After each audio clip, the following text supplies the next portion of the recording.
Oke, halo semuanya. Mungkin untuk permulaan, di sini saya ingin menanyakan beberapa hal untuk kalian. Pernah nggak sih kalian nonton video ini? Tralalelo tralala. Bombardiro crocodilo. Atau video yang ini? Atau malah yang ini?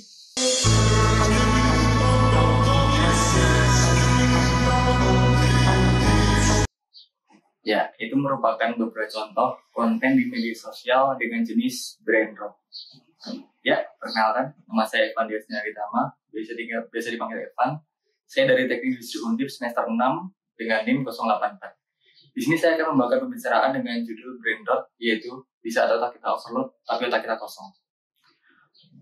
Mungkin masuk ke bahasan yang pertama, yaitu apa itu brain rot. Brain rot sendiri terdiri dari dua kata, yaitu brain dan rot. Di mana bahasa Indonesia adalah brain untuk otak dan rot adalah kebusukan yang digabungkan menjadi otak busuk. Brain rot merupakan kondisi ketika kemampuan berpikir seseorang menurun akibat terlalu banyak mengkonsumsi konten yang tidak berkualitas, tidak berfaedah, atau bahasa modernnya adalah konten yang receh. Mungkin di sini saya juga memberikan beberapa analogi, yaitu evolusi manusia. Pada 3 juta tahun yang lalu, manusia purba menggunakan otaknya untuk bertahan hidup dengan cara membuat alat dengan cara berburu, dan mereka menggunakan otaknya dengan baik agar mereka dapat bertahan pada zaman itu. Sedangkan pada 3 juta tahun kemudian, di zaman sekarang, otak manusia cenderung tidak digunakan dengan baik. Mungkin contohnya kita terlalu sering menggunakan gadget, kita terlalu sering terpacu pada gadget, dan itu menyebabkan kelihatan sekali gap penggunaan otak pada zaman ini dan pada zaman dahulu. Kemudian di sini saya melakukan fakta menarik bahwa brain rot pada tahun 2024 memenangkan Best Word of the Year yang dilansir dari Oxford University Press. Brain rot sendiri pada awalnya hanya digunakan di sosial media pada generasi alpha dan generasi milenial. Sedangkan pada saat ini brain rot digunakan untuk istilah umum untuk mendefinisikan bahwa dampak negatif dari konsumsi konten online yang berkualitas rendah. Oke, kemudian masuk ke bahasan yang kedua, yaitu tanda-tanda dari terkena brain rot ini apa sih? Yang pertama adalah gampang terdistraksi ketika kita bekerja atau belajar. Di sini kata kuncinya adalah dopamine shock. Dopamine shock merupakan kondisi di mana kita lebih memilih untuk mengerjakan hal yang lebih menarik daripada hal yang kita lakukan sekarang. Contoh nyata, pernah nggak sih ketika kalian mengerjakan tugas dan kalian mendengarkan notifikasi dari handphone kalian lebih memilih untuk memegang handphone tersebut daripada menyelesaikan tugas kalian. Ya, ini merupakan definisi dari gampang terdistraksi tadi. Kemudian yang kedua adalah lebih suka konten pendek daripada konten yang mendalam. Di sini saya tidak menyebutkan bahwa konten pendek semua sepenuhnya memberikan informasi yang jelek atau buruk, tapi mayoritas di zaman sekarang konten pendek seperti yang di contoh-contoh saya sebutkan di awal tadi memiliki konten yang tidak bermakna dan tidak berfaedah. Jadi ketika tanda-tanda dari brain rot ini adalah ketika kita lebih suka konten pendek daripada informasi yang dalam tadi. Kemudian yang ketiga adalah merasa malas untuk melakukan hal yang sulit. Sebenarnya ini simpel ya, ketika kalian terlalu terpacu pada teknologi kalian lebih memilih untuk menonton konten-konten tersebut daripada mengerjakan sesuatu yang lebih penting atau hal yang sulit seperti belajar ataupun mengerjakan tugas. Dengan terus melihat konten seperti ini, otak kita memang kenyang tapi tidak bergizi. Ya, kemudian kenapa sih brain rot ini bisa terjadi? Yang pertama adalah dopamin instan. Dengan konten-konten pendek yang kita tonton tadi, itu memberikan dopamin instan pada otak kita. Dengan dopamin instan, otak kita jadi malas dan berpikir lebih mendalam. Kemudian dikarenakan informasi yang buruk dan tidak penting. Ya, hampir sama dengan hal yang saya sebutkan tadi, banyak dari konten yang pada zaman sekarang memberikan informasi yang buruk dan tidak penting. Kemudian yang ketiga adalah kebiasaan pasif tanpa melakukan. Dengan maraknya brain rot ini, kita lebih sering disajikan konten daripada kita membuat dan menciptakan. Hal itu menyebabkan otak kita pasif daripada kita menggunakan otak kita dengan baik, berpikir kritis, dan yang lainnya. Konten cepat akan memberikan kepuasan cepat, dan otak akan malas berpikir lebih mendalam. Oke, masuk ke bahasan yang selanjutnya. Di sini saya akan membuat skema, yaitu lingkaran setan dari brain rot. Brain rot diawali dari stimulasi yang didapatkan oleh otak dikarenakan konten yang tidak berfaedah tadi. Kemudian dengan stimulasi yang terlalu banyak ini, otak kita akan mengalami overload yang kemudian menyebabkan kita menjadi lelah dan menyebabkan rasa bosan. Tapi banyak dari kita yang setelah mendapatkan keputusan ini, kita tetap lebih memilih untuk scroll lagi, yang akan menyebabkan otak makin lelah. Otak memang kelelahan, tapi ketika digenjot terus, itu akan menyebabkan hal buruk bagi otak kita. Ini merupakan interaksi setan dari brain ini. Kemudian yang kedua, masuk ke efek jangka panjang dari brain rot. Di sini saya membagi menjadi 4 aspek. Yang pertama yaitu kesehatan mental, kemampuan belajar, kreativitas otak, dan kehidupan sosial. Yang pertama, kesehatan mental, brain rot akan menyebabkan kita memiliki rasa cemas, FOMO, dan depresi ringan. Kemudian yang kedua, dari aspek kemampuan belajar, brain rot ini menyebabkan kita sulit untuk memahami konsep kompleks dikarenakan otak kita tidak digunakan untuk berpikir kritis dan hanya disajikan dengan konten yang cepat dan instan. Kemudian masuk ke aspek ketiga yaitu kreativitas otak. Otak menjadi kaku dan tidak bisa berpikir kreatif lagi dikarenakan otak kita tidak digunakan untuk menciptakan, hanya untuk menonton saja. Kemudian yang terakhir, keempat, yaitu aspek kehidupan sosial. Dengan kita terlalu banyak menggunakan teknologi dan menonton konten ini, kita lebih sering menghabiskan waktu dengan gadget kita daripada kita memiliki kehidupan sosial dengan berinteraksi dengan orang lain. Kemudian dengan maraknya dampak dari brain rot ini, apakah kita patut bertanya teknologi itu jahat atau enggak sih? Mungkin banyak yang bilang ya, ini merupakan salah dari TikTok, salah dari Instagram, salah dari YouTube. Tapi sebenarnya enggak. Teknologi itu enggak salah, tapi cara kita menghadapinya.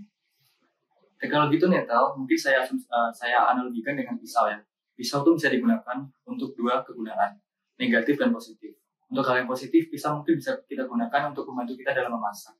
Sedangkan untuk hal yang negatif, pisau sendiri bisa kita gunakan untuk menyakiti orang lain. TikTok, Instagram, YouTube, dan game-game yang lainnya, ini merupakan sebuah tools. Tapi kita harus ngerti cara memakainya. Kemudian, apa sih solusi dari teknologi ini? Bukan kita limit teknologi, tapi kita harus melek cara kerja teknologi tersebut. Dan sadar bahwa kita harus punya batas. Kita tetap bisa pakai teknologi untuk kita, bukan teknologi yang memakai kita. Oke, kemudian muncul pertanyaan yang selanjutnya. Iya nggak sih, kalau kita semua terkena dari brain rot? Jawabannya, iya, tapi semua orang nggak sadar. Mungkin dari paparan materi yang sudah saya sampaikan tadi, saya hanya membahas bahwa Gen Z dan Gen Alpha lah adalah kelompok yang paling terdampak dari brain rot ini. Tapi ini semua bukan masalah umur, tapi ini soal intensitas konten digital yang buruk yang kita konsumsi setiap hari. Kemudian, kenapa sih brain rot ini harus dibahas? Dikarenakan kalau memang kesadaran adalah langkah pertama untuk pemulihan, kalau kita nggak sadar, kita akan terus jalan tanpa tahu kalau kita sedang kehilangan diri sendiri. Masuk ke bahasan yang selanjutnya, di sini saya akan memberikan berbagai cara, hal, atau aktivitas yang bisa kita lakukan untuk mencegah brain rot. Yang pertama adalah on your morning. On your morning merupakan kegiatan yaitu memanfaatkan pagi hari kita dengan baik. Yang pertama adalah ketika kalian bangun pagi, jangan langsung buka HP kalian, buka notifikasi kalian, ataupun buka WhatsApp, TikTok, Instagram, dan yang lainnya. Mulai pagi kalian dengan baik dengan cara mungkin dengan hal yang simpel yaitu membersihkan tempat tidur dan berolahraga, mungkin dengan jogging atau workout di kos kalian sendiri. Yang kedua adalah mencari informasi dari sumber lain. Basically, konten di sosial media itu apa sih? Ya, konten di sosial media itu adalah informasi. Sedangkan informasi sendiri bisa kita dapatkan dengan media yang lain, yaitu majalah, koran, ataupun buku. Mungkin kita bisa substitusi cara kita ini dari yang sebelumnya menonton sosial media dengan membaca buku. Dikarenakan dengan membaca buku hanya ada otak kita dan tulisan-tulisan kata-kata tanpa ada info, visual, dan video yang lainnya yang menunjukkan. Kemudian yang ketiga adalah memiliki hobi di dunia nyata. Dia tidak bisa dipungkiri ya, dengan memiliki hobi di dunia nyata ini kita bisa lepas dari penggunaan teknologi yang sangat ketat ini. Kemudian kita juga bisa berinteraksi dan bersosialisasi dengan orang lain. Mungkin contoh hobi di dunia nyata yang bisa kita lakukan adalah bersepak bola, ataupun bersepeda, ataupun memiliki hobi melukis dengan komunitas. Kemudian yang terakhir adalah membuat jangan cuma konsumsi. Sudah saya jelaskan di awal bahwa dengan konten yang seperti ini, kita sudah sering disajikan tanpa kita menggunakan otak kita untuk berpikir kritis dan menciptakan sendiri. Mungkin kita bisa memulai hal kecil, yaitu mungkin menulis yang ada di otak kita, membuat sebuah konten sendiri yang lebih berfaedah. Ya, intinya adalah menggunakan otak kita dengan baik, jangan cuma kita bersikap pasif. Oke, masuk ke bahasan yang paling terakhir. Di sini mungkin saya akan memberikan kalian sebuah challenge ataupun tantangan yang bisa kalian lakukan untuk mengurangi penggunaan teknologi dan mencegah dampak dari brain rot ini. Yang pertama, ketika kalian bangun pagi, 30 menit pertama, pastikan kalian jangan langsung buka HP kalian, jangan buka sosmed, WA, Instagram, TikTok, dan yang lainnya. Tapi mulai pagi kalian dengan baik, dengan aktivitas yang baik juga.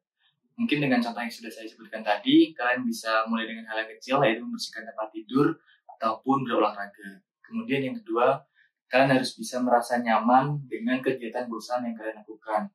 Mungkin dengan kalian ketika sedang mengerjakan tugas ataupun bekerja, kalian pasti merasa bosan. Kalian harus bisa merasa nyaman dengan rasa itu, dikarenakan kita tidak harus selalu bergantung pada teknologi untuk mendapatkan dopamin instan yang dapat menyenangkan otak kita. Kemudian hal yang paling terakhir yang saya lakukan adalah mengganti pencerahan informasi kita dari yang sebelumnya menonton konten di sosial media dari YouTube, TikTok maupun Instagram dengan membaca buku. Dikarenakan membaca buku hanya ada otak kita dan kata-kata pada buku tersebut tanpa adanya intro, musik, atau visual yang dapat menghibur kita. Baik, untuk penutup, mungkin di sini saya akan memberikan sebuah peribahasa dari bahasa Latin, yaitu sic parvis magna. Sic parvis magna memiliki arti bahwa keberhasilan dimulai dari hal kecil, dan saya percaya hal kecil yang saya berikan tadi akan memberikan dampak besar untuk otak kita. Jadi mari kita mencoba menjadi pribadi yang lebih baik dan melawan dampak buruk dari teknologi dan konten yang negatif dari sosial media. Saya Evan Biasina Ditama mengucapkan terima kasih dan sampai jumpa.